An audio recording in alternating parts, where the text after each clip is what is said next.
Hello.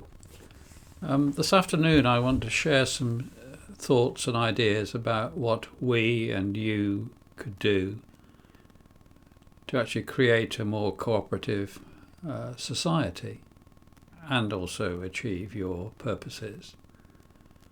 Inevitably these views are personal, but I hope there are some ideas and nuggets that make you think, or which you think, yes, that's something that we could explore. So these are in no particular order. One thing I've noticed in working with groups is that when you have sufficient connection with people and ask people what they want, they nearly always agree. In fact, they've always agreed. And I've tested this in a small scale in the wider world by asking strangers on occasions, what sort of world would you like our great-great-grandchildren to inherit? And could you give me the answers in just 2 words?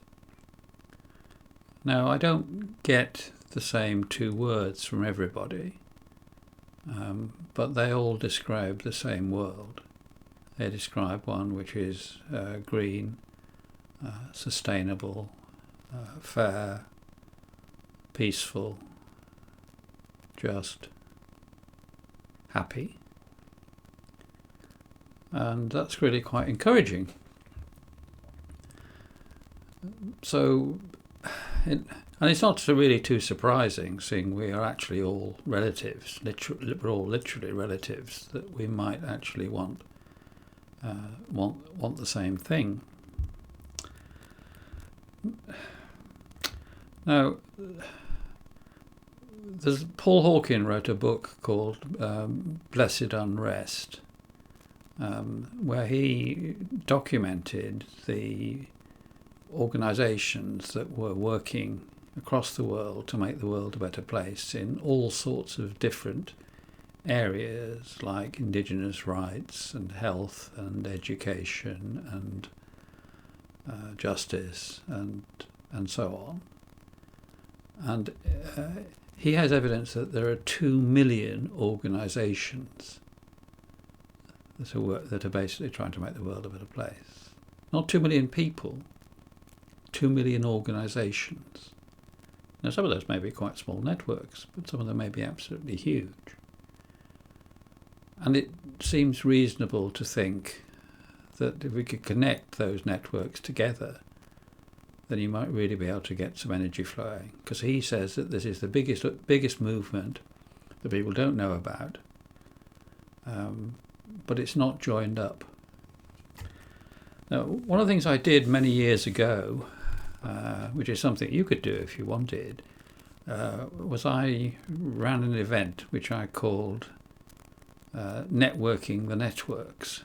So we got people from a whole variety of networks in the London area, and we all met in a room, and we started talking to each other about what we were doing. And I led them through a vision building exercise, which is, well, what are we all actually about?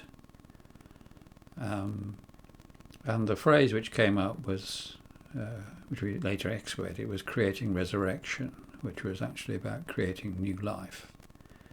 Now, people got a bit sort of scared about sharing that, so we throttled it down a bit and said creating transformation. But it's what all these people wanted. So where are the other purpose-led organisations that you know of who you could collaborate with to achieve your overarching goal, which is to make the world a better place? We're not going to achieve one good purpose unless we achieve all of them. You can't have a world with, for instance, enhanced biodiversity if you have chronic inequality, which means that people actually find the only way that they can earn a living is to shoot big animals. It's just not going to work. That's just one example. So that's now the other thing I think that we can think about in creating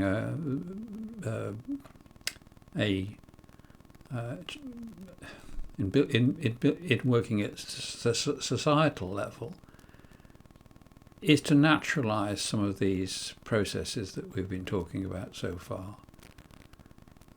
Naturalize just means have them embedded.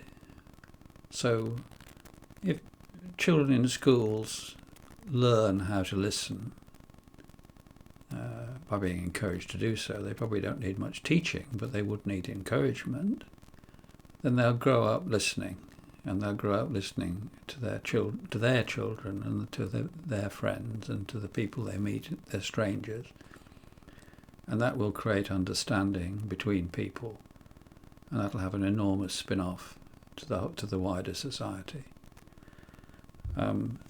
Listening between institutions can also help.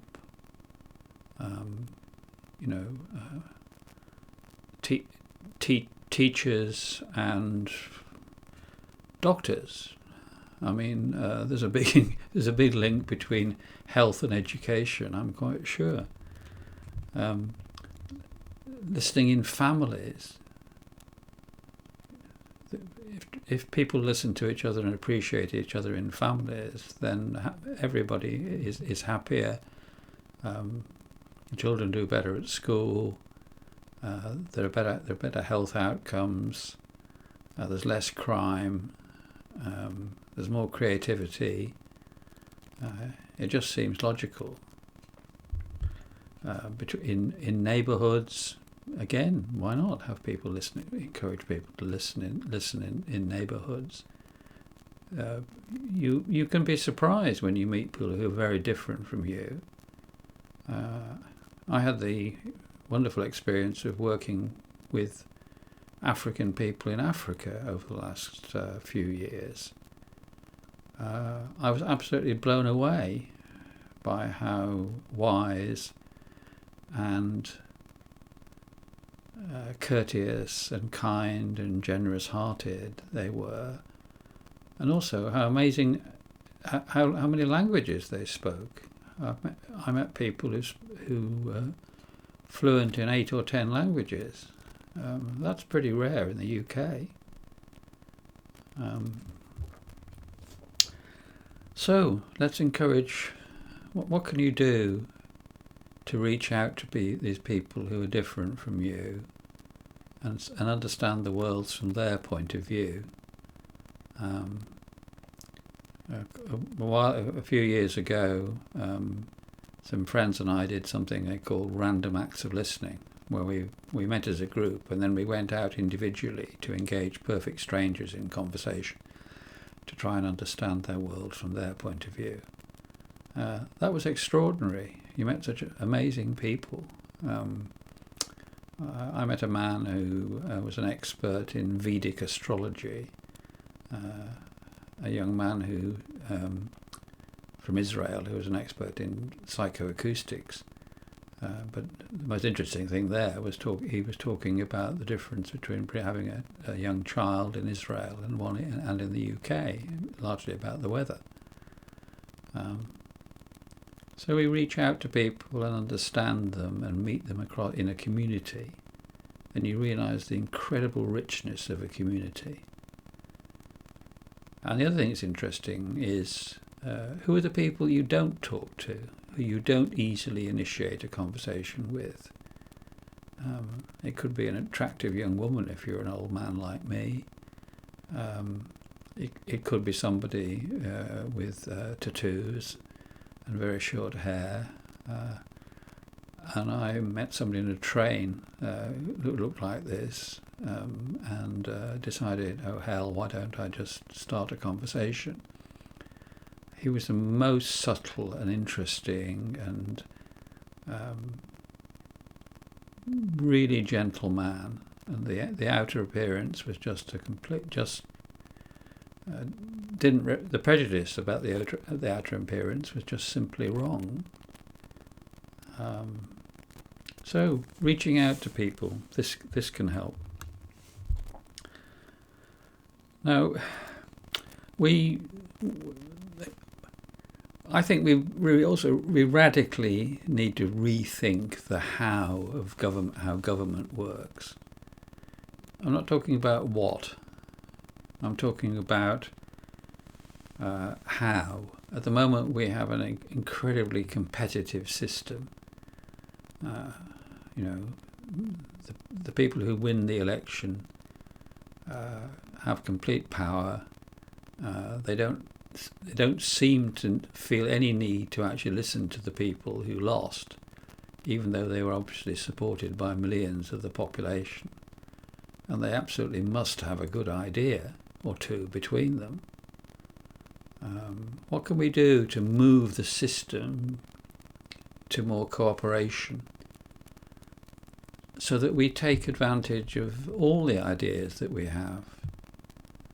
I've never seen a government yet that has crowdsourced ideas that said, look, we've got this interesting dilemma, which is everybody wants a first-class health service which responds instantly to all needs,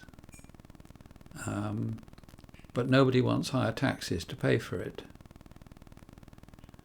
So what ideas have you got, population, about how we can solve this problem?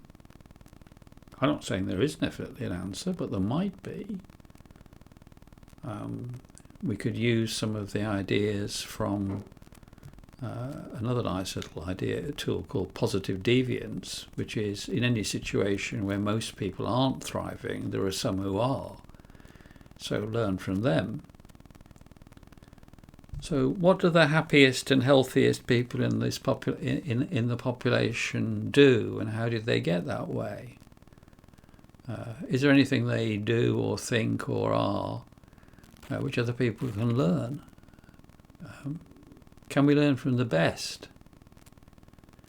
If there was something that people were doing, and it could be transmitted and talked about and trained, people were trained in it, then this could reduce the demand on the health service. So this particular dilemma would disappear. Now that's just an idea from me, and I'm one bloke.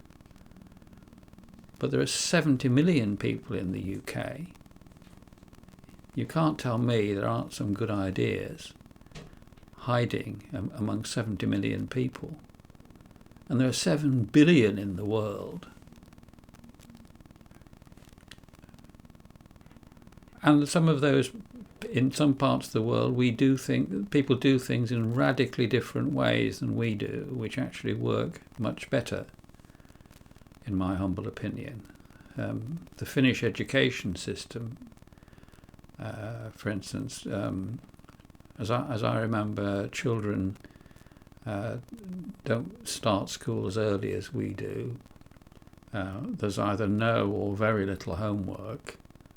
There's no private education in Finland, so every school has to be a good school. And to be a teacher is equivalent in status to being a doctor or a lawyer. You have to have a higher degree, and it commands the same sort of salary. So teaching is a really highly valued profession. Finland has got one of the most successful education systems in the world. And that's learning from a high-tech Western society. But there are things we can learn from tribal societies as well. There's a tribe in South Africa which has a most remarkable justice system.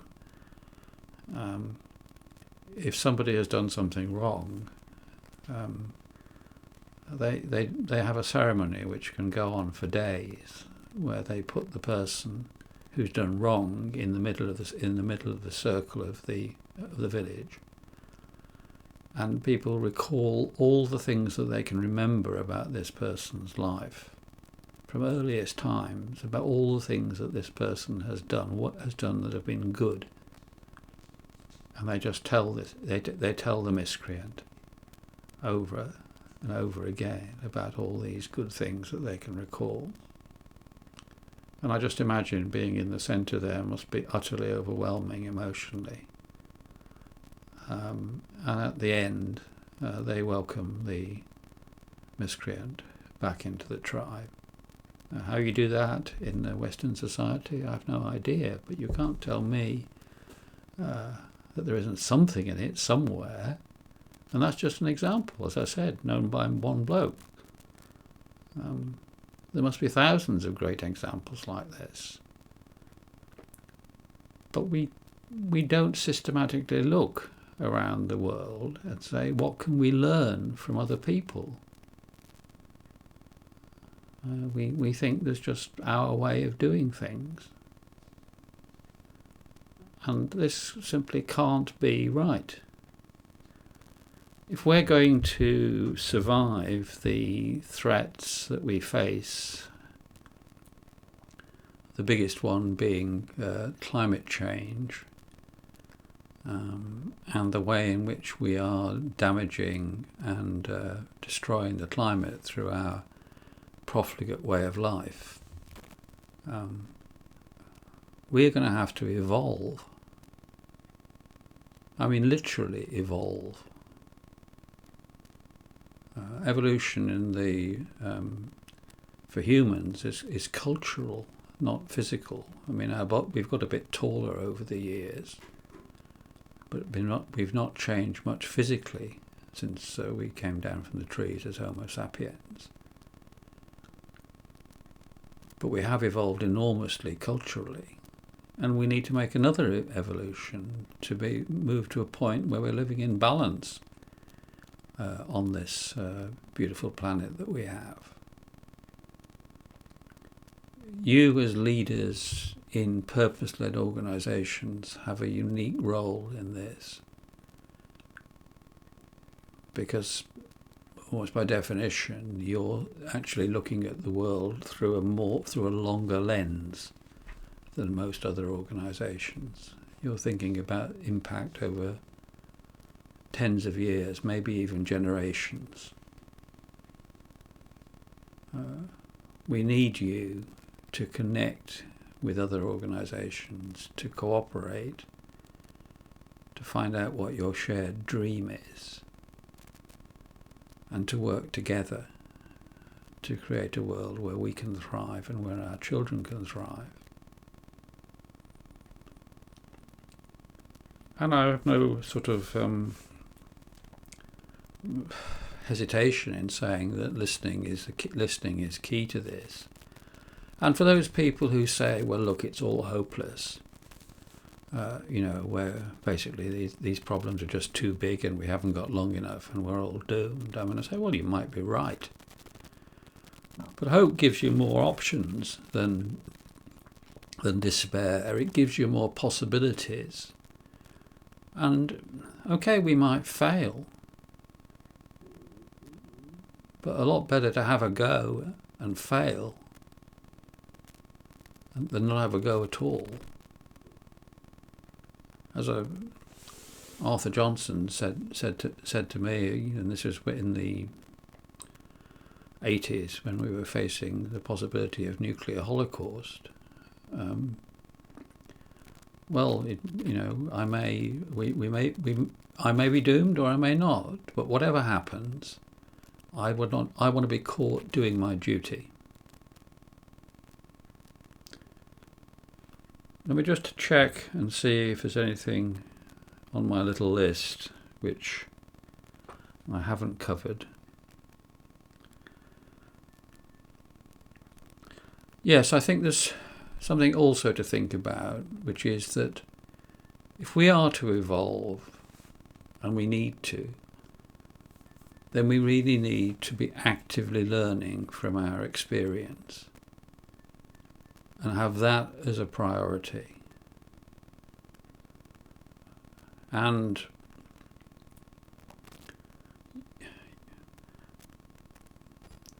You obviously can't know in advance whether anything at all is actually going to work that's of any significance.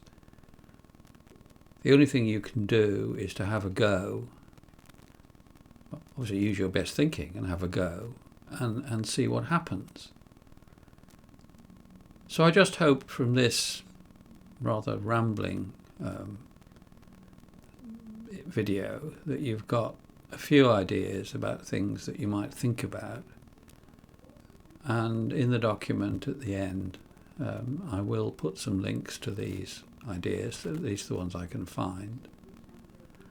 And the last video, I will be sharing some of the basic theory and philosophy and ideas which underpin all the work which I've been sharing with you. Thank you for listening. I hope you've enjoyed it. It's been a privilege to share my thoughts with you. Bye-bye.